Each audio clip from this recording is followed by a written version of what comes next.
जय हिंद भावांनो बघा SSC GDचा जो ऑल एक्झाम झालेला आहे तर शिफ्ट ॲनालिसिस 2025 म्हणजे याबरेच जितके मुलांनी एक्झाम दिलेले आहेत त्या सर्वातून भावांनो कोणती शिफ्ट या ठिकाणी इझी आली होती आणि कोणती शिफ्ट जी आहे नॉर्मल शिफ्ट आहे आणि कोणती शिफ्ट जो आहे तो एकदम हार्ड शिफ्ट आहे हे मी पूर्णपणे तुमच्यापर्यंत आज ही माहिती पूर्णपणे देईन. ठीक आहे. आणि आपला जो एक्झाम आहे तो 90% या ठिकाणी पूर्ण झालेला आहे कारण एक दिवसच आपला एक्झाम आता उरलेला आहे.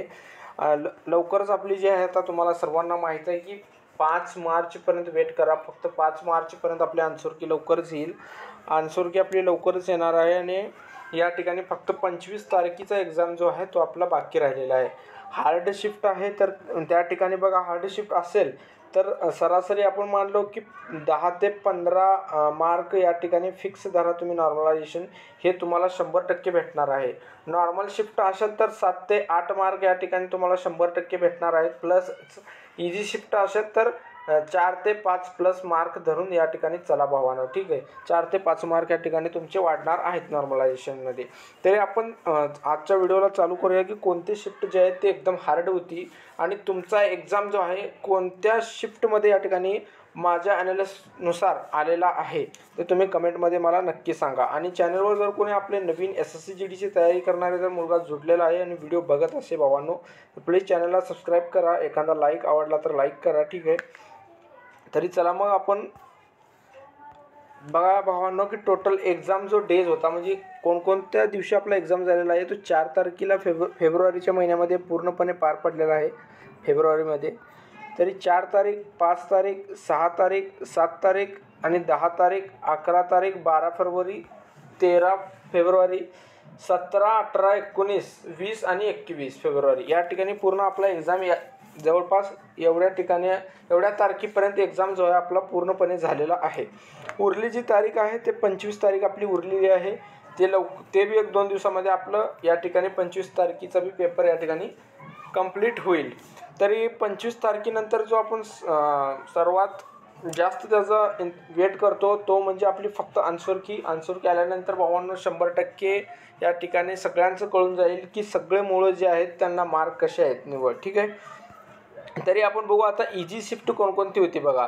इझी आहे ते नॉर्मल इझी म्हणजे या ठिकाणी पेपर एकदम इझी आलता. ठीक आहे. जर आपण बघायला गेलो तर 2024 प्रमाणे हा पॅटर्न होता या शिफ्टला. ठीक आहे. 2024 प्रमाणे किंवा 24हून एक बारीक थोडंसं टफ 24हून थोडं टफ.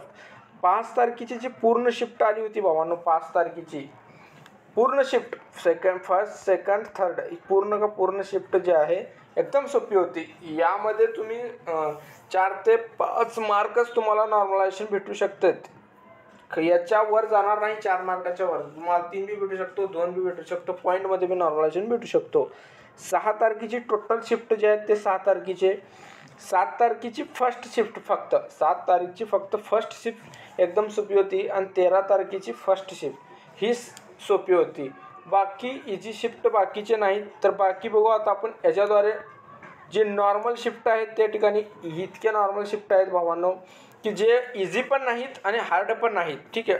जे पेपरमधून आपण मॉडरेट लेवल पेपर येत आहे तरी हा पद्धतीचा पेपर होता की 4 तारीखची बघा 4 फरवरी फर्स्ट अँड सेकंड शिफ्ट जी होती ती आपली इझी बी नव्हती आणि हार्ड बी नव्हती म्हणजे एक नॉर्मल पेपर म्हणलं तर चालतं. या ठिकाणी मॉडरेट पेपर हा आलता 4 तारखेला. 7 तारखेची थर्ड शिफ्ट बी मॉडरेट लेवल होती.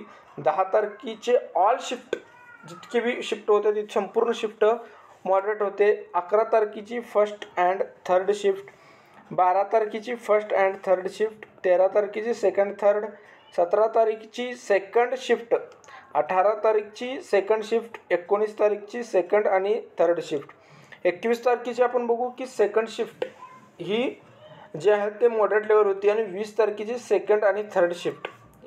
या ठिकाणी तुम्ही 7 ते 8 मार्क प्लस धरून चला की इतकाच आपल्याला नॉर्मलायझेशन भेटणार आहे. 7-8 मार्क मोब झालं.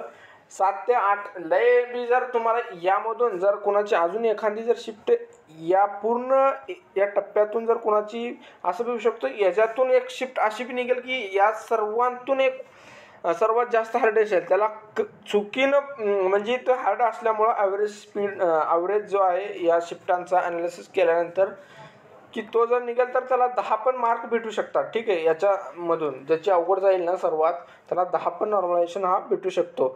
मग आता एकदम हार्ड शिफ्ट जे आहेत ते आता सर्व उरलेले शिफ्ट आहेत. म्हणजे 4 तारखेची थर्ड शिफ्ट एकदम हार्ड होती, 7 तारखेची सेकंड शिफ्ट, 11 तारीखची सेकंड शिफ्ट, 12 तारीखची सेकंड शिफ्ट एकदम हार्ड आहे, 17 तारीखची फर्स्ट अँड थर्ड शिफ्ट लय अवघड आहे भावानो, 18 तारीखची फर्स्ट अँड थर्ड शिफ्ट, 19 तारखेची फक्त फर्स्ट शिफ्ट एकदम हार्ड होती, 20 तारखेची फर्स्ट शिफ्ट आणि 13 तारखेची थर्ड शिफ्ट.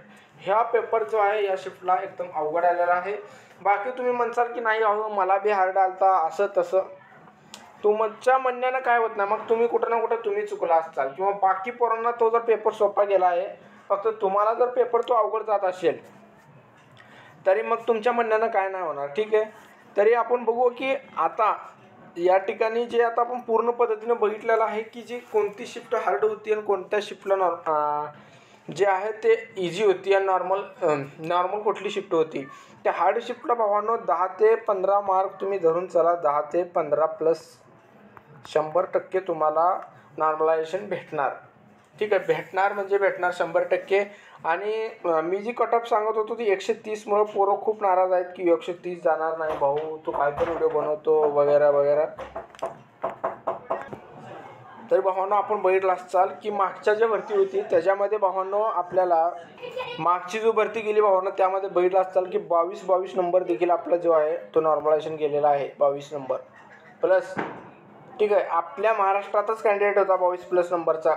ठीक आहे भावांनो, तर तुम्ही याला सुद्धा तो नॉर्मलायझेशन भेटू शकतो की सगळ्यामध्ये जर तुमची टफ शिफ्ट जर आली तर तो भेटू शकतो भावांनो. कारण का नॉर्मलायझेशन जो आहे तो कोणाला काय भेटल ते कोणच काय सांगू शकत नाही भावांनो. ठीक आहे, तरी मग भाऊ भेटू पुढच्या व्हिडिओलाच. जय हिंद.